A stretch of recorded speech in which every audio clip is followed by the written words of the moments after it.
We got fired, and you're not going to believe why. That's this week on Think Tank Tuesday.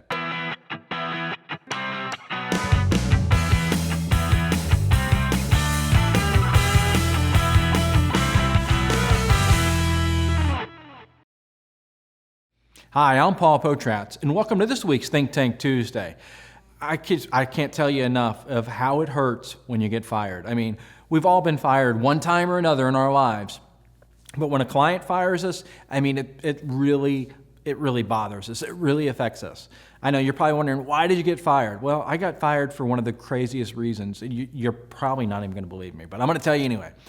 We got fired for sending too many leads. That's right. We had the client come on. We've been working with them for about a year, and they finally said, hey, we're going to part ways now. And it's like, why? I mean, I was so frustrated because I was out of town, and I get the call. Samantha calls me and says, hey, we're getting fired. I'm like, why are we getting fired? Well, I haven't talked to him yet and all that. So finally, I get the dealer on the phone, and I find out the reason that we're getting fired is because they are getting too many leads. Just let that sink in for a second, okay?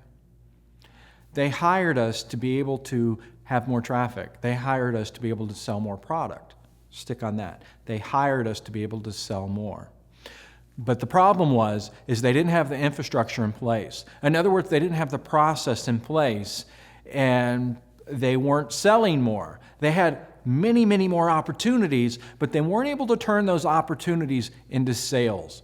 So they felt like what they were doing is they were upsetting the market. In other words, individuals in their market were coming to their website and they're filling in lead forms, they're picking up the phone and calling, they're filling in chat leads, and they weren't able to turn those opportunities into sales. So they felt like they were wasting money. Well, yeah, they are wasting money in one sense of the story. But the other sense of the story is too, they said, hey, what we're going to do is we're going to go more traditional. And I'm like, well, we can do traditional too. Why don't we talk about that? Oh, they figured they'll handle it in-house. But that's another side note. So they feel like if they do traditional marketing, that the traditional marketing would drive more traffic to the dealership lot. In other words, right to the showroom. It's not the way it is. Think about it. Us as consumers, we've been spoiled. We've got that smartphone in our pocket or our purse. We can pull out that iPhone, that Droid, and we can go directly to that company's website. We can see more about them. We can see the product. We can see the service. We can do whatever we want to do on that phone. And as a consumer, I mean, think about it. We have all of this technology and all these new things that are supposed to save us time. But it doesn't save us time. It gets in the way of everything because now we have all this technology that we're playing on. I mean, we've got Facebook, we've got Periscope, we've got Twitter, we've got reviews that we read. We've got so many choices when we're deciding to make a purchase, and so many streams of media, and so many different times or things coming at us with advertisement. But you know, you're not going to change consumer habit. What I'm saying is just because you're on radio, TV, newspaper, billboard, and direct mail does not mean they're going to come to your lot, come to your storefront, and just do business with you. They're going to go to your website, and they're going to take the easiest route. So you're not really fixing a problem by saying, hey, we're going to fire the company that we hired to do the service, and they completely fulfilled on the service. Actually, they fulfilled so much more than we were expecting. Are you ready for some useful tips? I'm going to break right here for 1 minute, then I'm going to come back, and I'm going to give you some useful tips that you can implement into your business. See you in a minute. Are your ads lacking creativity? Do you or your agency not know digital? Are you not hitting your goals? Sounds like it's time for a new agency. Let's talk today. Call 866-543-4485 or email yes@ppadv.com. So I talked to the owner. The owner said, yeah, hey, we're going to come back on later on and all that stuff, but right now we have a different direction of what we're going to do. And I'm like, what's that direction? Well, I'm buying iPads for all the salespeople. So all the salespeople will be on an iPad, and they can go in and they can log appointments and keep up with the individuals and all that. And I'm like, what? Are you serious?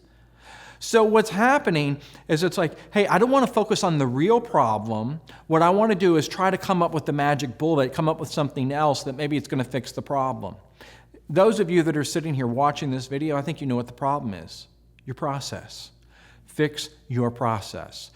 Fixing a process is not glamorous. It's not exciting. It's not like marketing and dynamic search and dynamic retargeting and inbound marketing and video pre-roll and all these companies that are coming at you, promising you all of these great opportunities for you to get more opportunities. You don't want all those additional opportunities if you don't have a process. And us as humans, a lot of times what we want to do is we want to focus on what we think is glamorous or focus on what we think is going to be fun. Because the things that aren't fun, we just want to sweep it under the carpet. We don't want to focus on it because it's difficult. Either we're scared of it, we don't understand it, we fear it, whatever it might be. As a business owner, you've got to fix the problem that you're scared of. As a business owner, what I want you to do is I want you to outline 3 things that scare you the most. In other words, problems in your company that scare you the most, that keep you awake at night. And those 3 problems, I want you to choose one, and I want you to fix that problem. And it's probably the most basic thing. I mean, the most basic thing, one of the problems that scares me that we fight with a lot is our phone system. That we have a voice over IP system that's a virtual attendant, and somebody calls in and they got to go through and push this number to that number to get here and to get there, and oh boy, that thing frustrates me. I just want to hire a live person to answer the phone. That's what I want to do. So again, you as a business owner, outline the 3 things that are the most painful, that scare you, and you've got to fix the problem. And if you're not capable of fixing it, that's okay. You can admit it. You don't have to know answers to everything. You can hire someone to help you. That's what I told that dealer. Hey, your problem is your process. You're not answering the phones correctly. They're not asking the right questions on the phone. A lot of times you're not even answering the phone. We also mystery shop all of our clients every single month. So in the mystery shops, I mean, this was not just like all of a sudden that he realized it, because we mystery shop every single month, that we send in a lead form through their website. We also call and see how it's handled. And we've been talking about this for a year and saying, we've got to fix the problem, we've got to fix the problem, we've got to fix the problem. And the dealer and the general manager come and say, I know. And then we're listening to phone calls together on the marketing meeting.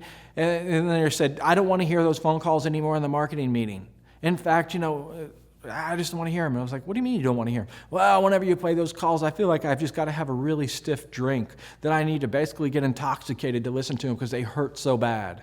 Well, if it hurts that bad, it's not going to fix itself. You've got to fix it as the business owner. So, I mean, think about that. But we got fired over this. And this isn't a video for me to complain and get on the soapbox and whine about it. This is a video that I want you as a business owner, as an internet manager, as a sales manager, and even as a salesperson to realize what are the problems that you have, what are the things that scare you the most, what are the things that are holding you back from growing, and you've got to fix those problems. And I mean, and it's just not sales. It could be if you're a graphic designer, if you're a marketer, if you're a video editor. I mean, if any job you have, you've got to decide, what are the things that are holding me back? What scares me the most? Maybe it's that you're, I don't know, there's some type of job, and the only way you're going to grow is to be able to learn more, like maybe learn a foreign language. I know that's one of mine. I've got to learn a foreign language. I need to learn how to speak Cantonese. That's scary. But anyway, so you've got to fix the problems. Again, they're not going to go away. Understand what's holding you back, and generally it's what scares you, and it's something that's not glamorous. Fix that problem, and there'll be no stopping your business and the growth of your business. And I want you to do the same thing. If you're the business owner, find out what, in fact, do a little test and pull all of your management into a meeting and give them the task of writing down the 3 things that scare them the most that's holding the business back. And don't have them do it together. Have them do it individually and have them email it to you by the end of the day. And you might find a cross pattern, in other words, a common trend within your company that a lot of managers are scared of this one thing. And then you as a team can come together and you can learn together and fix that problem. Again, it's not going to fix itself. You've got to choose to do it. That's this week's tip, and I'll see you next week.